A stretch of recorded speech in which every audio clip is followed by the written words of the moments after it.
নমস্কার। ভগবান শ্রী শ্রী রামকৃষ্ণ পরমহংসদেব, পরম আরাধ্যা শ্রী শ্রীমা শারদামণি এবং বীর সন্ন্যাসী স্বামী বিবেকানন্দের রাতুল চরণে আমার ভক্তিপূর্ণ ভূমিষ্ঠ প্রণাম জানিয়ে শুরু করছি ভক্তের দরবার ইউটিউব চ্যানেলের শ্রী শ্রী রামকৃষ্ণ ভক্ত মালিকা পাঠ। পরম পূজ্যপাদ শ্রীমৎ স্বামী গম্ভীরানন্দ মহারাজজি রচিত এই বইটির প্রথমে আমরা প্রথম দিনের পাঠে পরম পূজ্যপাদ শ্রীমৎ স্বামী মাধবানন্দজি মহারাজ যে ভূমিকাটি রচনা করেছেন বইটির, সেই ভূমিকাটিকে পাঠ করব। শ্রী ভগবান যখন জগতে অবতীর্ণ হন তখন তাহার দুইটি মুখ্য উদ্দেশ্য থাকে। প্রথম, যুগ প্রয়োজন অনুসারে ধর্মের গ্লানি অপনোদন, দ্বিতীয় রসাস্বাদন। এই উভয় কার্যের সহায়ক রূপে তিনি বিশেষ বিশেষ যোগ্য পাত্রকেও ধরাধামে আনয়ন করেন। ইহারা বিভিন্ন স্থানে জন্মগ্রহণ করিলেও যথাসময়ে তাহার সহিত মিলিত হন এবং তাহার কৃপায় অচিরে নিজ নিজ স্বরূপ ও তাহার সহিত তাহাদের চিরন্তন সম্বন্ধ অবগত হন। এইরূপে তাহারা নিজেরা তো কৃতকৃত্য হনই, অধিকন্তু শ্রী ভগবানের পূর্বোক্ত দ্বিবিধ লীলাপুষ্টির সহায়ক হন। ইহাদের মধ্যে কেহ তাহার অঙ্গ, কেহ উপাঙ্গ, কেহ বা তাহার পার্শ্বদাদি। ভগবান যতদিন স্থূল দেহে সংসারে বিরাজমান থাকেন ততদিন ইহারা তাহাকে লইয়া আনন্দ করিয়া থাকেন ও সঙ্গে সঙ্গে তাহাকেও আনন্দ দেয় এবং তাহার উপদেশ অনুসারে নিজ নিজ ধর্ম জীবন গঠন করেন। পরে ভগবান স্থূল শরীর ত্যাগ করিলে ইহারা তাহার আরব্ধ লোককল্যাণ কার্যে আত্মনিয়োগ করিয়া যথাকালে স্বস্বধামে প্রয়াণ করেন। ভগবান শ্রী রামকৃষ্ণদেবের অন্তরঙ্গ ও বিশেষ কৃপাপ্রাপ্ত ভক্তমণ্ডলীর সম্বন্ধেও পূর্বোক্ত কথা প্রযোজ্য। তাহারা যে এ পৃথিবীর লোক ছিলেন না, তাহা বাল্যকাল হইতেই তাহাদের জীবনের ধারা ও আধ্যাত্ম রাজ্যে দ্রুত অভূতপূর্ব উন্নতির কথা পর্যালোচনা করিলেই সহজে বুঝিতে পারা যায়। অন্য 10 জনের মতোই সমাজের বিভিন্ন স্তরে প্রতিপালিত হইয়া কিরূপে এক অন্তর্নিহিত প্রেরণায় তাহারা নানা বাধা বিপত্তি অতিক্রম করিয়া অধিকাংশ স্থলে যৌবনের প্রারম্ভেই শ্রীরামকৃষ্ণের পাদমূলে উপনীত হন এবং তাহার দিব্য স্পর্শে এক নূতন রাজ্যের সন্ধান পান, তাহা পাঠ করিলে অতিমাত্রায় বিস্মিত হইতে হয়।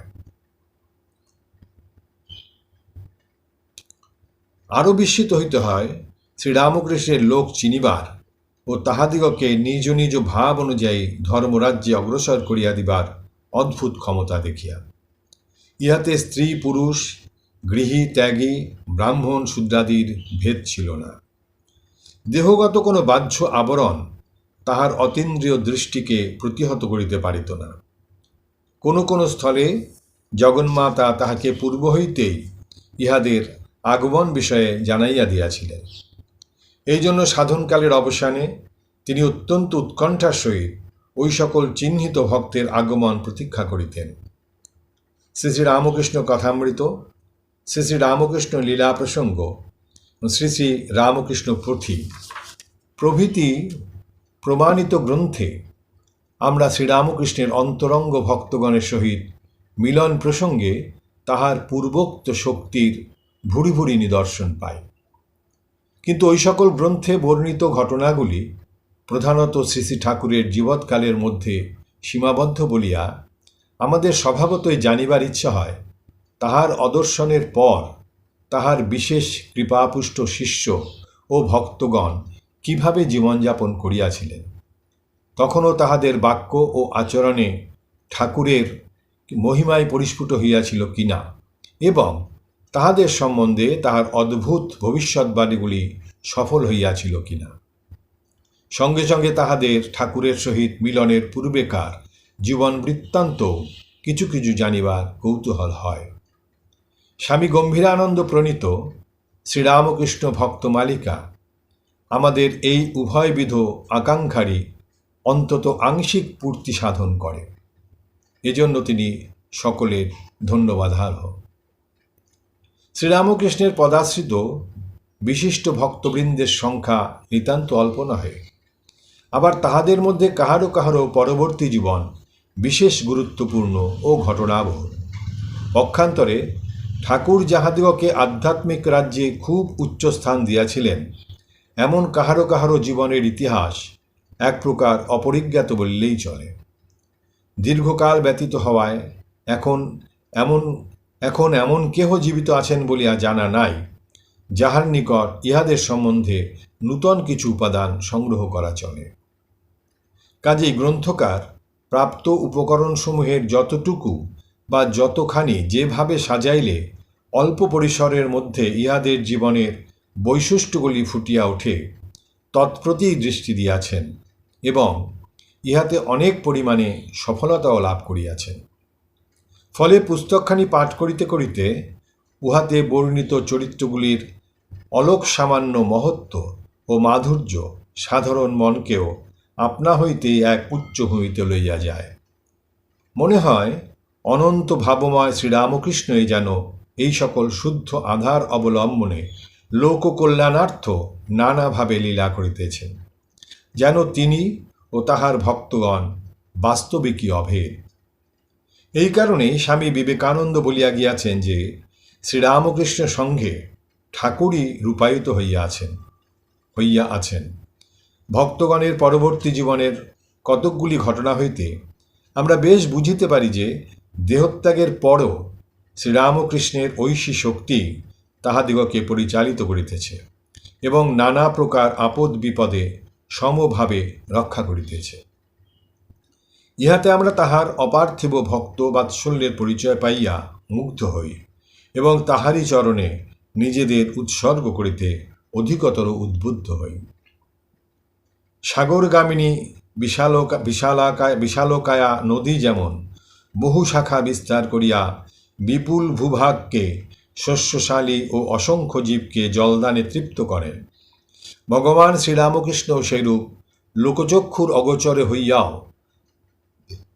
এই অন্তরঙ্গ ভক্তগণের মধ্য দিয়া তাহার সর্বধর্ম সমন্বয় রূপ যুগ প্রয়োজন সাধন ও ত্রিতাপদগ্ধ মানবের শান্তি বিধান করিয়াছেন।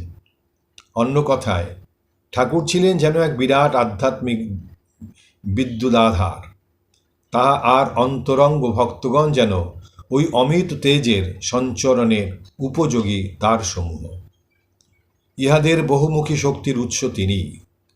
সকলেই এক বিশেষাধিকার লইয়া জন্মগ্রহণ করিয়াছিলেন এবং তাহার দিব্য সংস্পর্শে যে অপূর্ব আধ্যাত্মিক বিকাশ ইহাদের মধ্যে সংঘটিত হইয়াছিল, তাহা অল্পকাল স্থায়ী না হইয়া আজীবন নরনারায়ণের সেবায় অর্পিত হইয়া সার্থকতা লাভ করিয়াছিল। সকলের কর্মক্ষেত্র অবশ্য সমান ছিল না এবং হইবার কথাও নয়, কারণ তাহাদের জাগতিক জ্ঞান ও শিক্ষা দীক্ষা একরূপ ছিল না। ইহাদের মধ্যে বিদ্যা বৈভব ও গুণগরিমায় সকলের শীর্ষস্থানীয় নরেন্দ্রনাথ বা জগৎবিখ্যাত স্বামী বিবেকানন্দও যেমন ছিলেন, তেমনি আবার আভিজাত্যের সম্পর্ক শূন্য নিরক্ষর লাটু মহারাজ বা স্বামী অদ্ভুতানন্দও ছিলেন। ফলে শ্রীরামকৃষ্ণের বার্তাবহ রূপে স্বামীজি প্রাচ্য ও পাশ্চাত্য জগতের চিন্তাধারায় একটি ওলটপালট আনিয়া দিয়াছেন, যাহার পূর্ণ বিকাশ হইতে এখনও অনেক দেরি। আর লাটু মহারাজ তাহার ঈশ্বরীয় ভাব বিভোর জীবন ও গ্রাম্য কথাবার্তার দ্বারা সংখ্যায় তেমন বেশি না হইলেও যাহারাই শান্তি লাভের আশায় তাহার নিকট গিয়াছেন, তাহাদেরই মনস্কামনা পূর্ণ করিয়াছেন। এইরূপে উহাদের ব্যক্তিগত কার্যকলাপে যথেষ্ট পার্থক্য থাকিলেও সকলেই শ্রীরামকৃষ্ণের ভাবে অনুপ্রাণিত হওয়ায় সত্যনিষ্ঠা, ভক্তিবিশ্বাস, ত্যাগ তপস্যা, সহিষ্ণুতা, উদারতা, ভাতৃপ্রেম এবং শিবজ্ঞানে জীবসেবা প্রভৃতি দেবদুর্লভ গুণরাজি সকলেরই জীবনে প্রকাশিত দেখিতে পাওয়া যায়। শ্রীরামকৃষ্ণ গগনের এই উজ্জ্বল জ্যোতিষ্কগণের মধ্যে বড় ছোট বিচার করা আমাদের বুদ্ধির বহির্ভূত। আমাদের নিকট সকলেই অতি মহান, সকলেই আদর্শ স্থানীয়। ইহাদের চরিত্রের অনুধ্যানে এবং ইহাদের উপদেশ পালনেই আমাদের পুরুষার্থ সিদ্ধি। পূজ্যপাদ স্বামী প্রেমানন্দ মাঝে মাঝে বলিতেন, ঠাকুর তো অনেক দূরের কথা, আগে আমরা স্বামীজিকে বুঝি, তারপর ঠাকুরকে বুঝব। বাস্তবিকই ইহাদের জীবন শ্রীরামকৃষ্ণ জীবনের ভাষ্যস্বরূপ। ইহাদের মধ্য দিয়াই আমরা সেই পুরুষোত্তমের লোকোত্তর মহিমার কথঞ্চিত ধারণা করিতে পারি। যিনি ইহাদের বিশেষত স্বামী বিবেকানন্দের ন্যায় শক্তিশালী ব্যক্তির মনকে কাদার তালের মতো ইচ্ছানুযায়ী আকার দিতে পারিতেন, তিনি না জানি কত বড় শক্তিমান পুরুষ ছিলেন। স্বামী বিবেকানন্দের ও অন্য কাহারো সম্বন্ধে তাহার ভবিষ্যৎবাণী অক্ষরে অক্ষরে সফল হইতে দেখিয়া আমাদের ওই ধারণা আরও দৃঢ় হয়। গ্রন্থকার এই মূল্যবান পুস্তকখানি প্রণয়নে যথেষ্ট সাবধানতা অবলম্বন করিয়াছেন দেখিতে পাওয়া যায়। যেখানে একই ঘটনার বিভিন্ন বিবরণ পাওয়া গিয়াছে, সেখানে পরস্পর বিরোধী বিবরণগুলির মধ্যে যেটি গ্রহণীয় তাহাই তিনি বিচারপূর্বক লিপিবদ্ধ করিয়াছেন। এই গ্রন্থে উল্লিখিত কতক বিষয় অন্য পুস্তক বা প্রবন্ধে প্রকাশিত হইয়া থাকিলেও ইহাতে অনেক নূতন তথ্যেরও সমাবেশ আছে। পুস্তকখানির ভাষা সরল অথচ সরস। বঙ্গভাষায় এরূপ একখানি পুস্তকের বিশেষ প্রয়োজন ছিল। শ্রীরামকৃষ্ণ ভক্তমালিকা বাংলার ঘরে ঘরে বিরাজ করিয়া আবাল বৃদ্ধ বনিতার ধর্ম বুদ্ধির সহায় হোক, ইহাই ভগবৎ সকাশে প্রার্থনা। লিখছেন পরম পূজ্যপাদ শ্রীমৎ স্বামী মাধবানন্দ মহারাজ। তে রামকৃষ্ণ যে আমাদের রামকৃষ্ণ ভক্তমালিকা, এটির যেটি ভূমিকা লেখা হয়েছে সেটি পাঠ করা হলো। ভক্তমালিকায় প্রথমেই স্বামী বিবেকানন্দকে দিয়ে শুরু করা হয়েছে। আমরা হয়তো এক একজনের জীবনী 3 দিন 4 দিন করে পড়তে হবে, সেইভাবে ধারাবাহিকভাবে আমরা পরপর ভক্তমালিকায় যেভাবে লেখা আছে ঠিক সেইভাবেই এগোতে থাকব। প্রথমে ভূমিকাতে পূজ্যপাদ স্বামী গম্ভীরানন্দ মহারাজ যেটি লিখেছিলেন সেটি একটু পড়ে রাখছি। প্রথম খণ্ডের গ্রন্থকারের যেটি নিবেদন, দ্বিখণ্ডে বিভক্ত এই গ্রন্থ রচনার একটু সংক্ষিপ্ত ইতিহাস দেওয়া কর্তব্য। 2 বৎসরাধিক পূর্বে স্বামী বামদেবানন্দ শ্রীরামকৃষ্ণ, শ্রীমা ও সন্ন্যাসী ভক্তবৃন্দের জীবনীর একখানি পাণ্ডুলিপি আমাকে দেখিতে দেন। অতঃপর গুরুজনদিগের সহিত পরামর্শক্রমে স্থির হয় যে উক্ত পরিকল্পনা পরিত্যাগপূর্বক একখানি নাতিবৃহৎ পুস্তক প্রণয়ন আবশ্যক। বর্তমান প্রচেষ্টা ওই সিদ্ধান্তের ফল। তথাপি ইহা স্বীকার্য যে স্বামী বামদেবানন্দের প্রাথমিক উদ্যম এবং উৎসাহই ইহার ভিত্তিভূমি। এতদ্ব্যতীত তৎসংগৃহীত তথ্যগুলিও বিশেষ সাহায্য করিয়াছে। প্রকাশিত ও অপ্রকাশিত পত্র, প্রবন্ধ ও গ্রন্থাদি দৃষ্টে অথবা প্রত্যক্ষ দ্রষ্টার সহিত আলোচনাক্রমে এই পুস্তকে এমন অনেক ঘটনা সন্নিবদ্ধ হইয়াছে যাহা অন্যত্র দুর্লভ। অধিকন্তু বিভিন্ন জীবনীগুলিতে ঘটনা ও সময়াদির যে অসামঞ্জস্য দেখা যায় তাহা অনেকাংশে পরিহৃত হইয়াছে। জীবনীগুলির পারম্পর্য স্থির করা সুকঠিন, তথাপি বিশৃঙ্খলার হস্তে আত্মসমর্পণ অবাঞ্ছনীয় বুঝিয়া আমরা প্রথমে সন্ন্যাসীদের জীবনী আলোচনা করিয়াছি। ইহাদের মধ্যে আবার 5 জন ঈশ্বরকোটির জীবনী প্রথমে লিপিবদ্ধ হইয়াছে। ঠাকুর বলতেন যে এরা ঈশ্বরকোটি, সে বলছেন যে 5 জন ঈশ্বরকোটির জীবনী প্রথমে লিপিবদ্ধ হইয়াছে। সন্ন্যাসীদিগের পরে গৃহীভক্তেরা ও সর্বশেষে স্ত্রী ভক্তবৃন্দ স্থান পাইয়াছেন। প্রকাশ থাকে যে ইহাতে উচ্চাবচত্বের প্রশ্নই উঠতে পারে না, কে উচ্চ নীচ সেই প্রশ্ন আসে না। সে বিচার আমাদের পক্ষে অনধিকার চর্চা। আমরা শ্রী শ্রী রামকৃষ্ণ পুঁথি রচয়িতার সহিত বলি, ভক্ত মধ্যে ছোট বড় জ্ঞান হয় ভ্রম, সকলে আমার পূজ্য বুঝিবে এমন, ছোট বড় বিচারেতে নাহি অধিকার, সকলে বুঝিবে রামকৃষ্ণ পরিবার। ইহা সত্য হইল পাঠক হয়তো লক্ষ্য করিবেন যে গ্রন্থ রচনার সৌকর্যার্থে জীবনীগুলির পারম্পর্য বিষয়ে কতকটা শ্রীরামকৃষ্ণ প্রচারের ঐতিহাসিক গতি ও গুরুত্বকেই পরিমাপরূপে গ্রহণ করা হইয়াছে। আমাদের দুঃখ এই যে উপাদানাভাবে এবং গ্রন্থকলেবর বৃদ্ধি ভয়ে আরও কয়েকটি অমূল্য জীবনী ইহাতে সন্নিবিষ্ট হয় নাই। এই পুস্তক রচনায় আমরা যে সকল গ্রন্থ বা ব্যক্তিবিশেষের সাহায্য পাইয়াছি তাহাদিগের আন্তরিক ধন্যবাদ জানাইতেছি। গ্রন্থে কয়েকটি নাম সংক্ষেপে ব্যবহৃত হইয়াছে।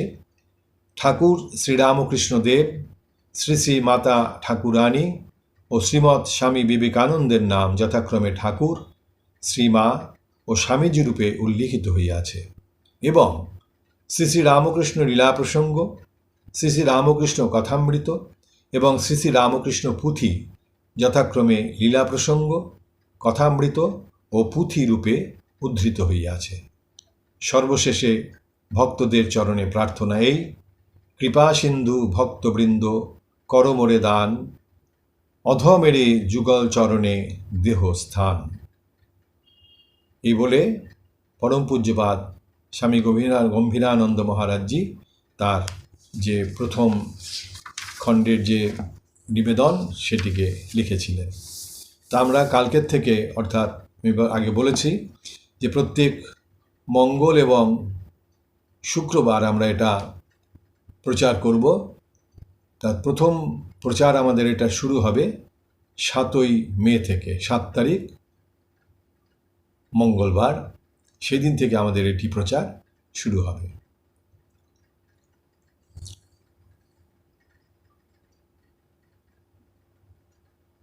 জয় রামকৃষ্ণ।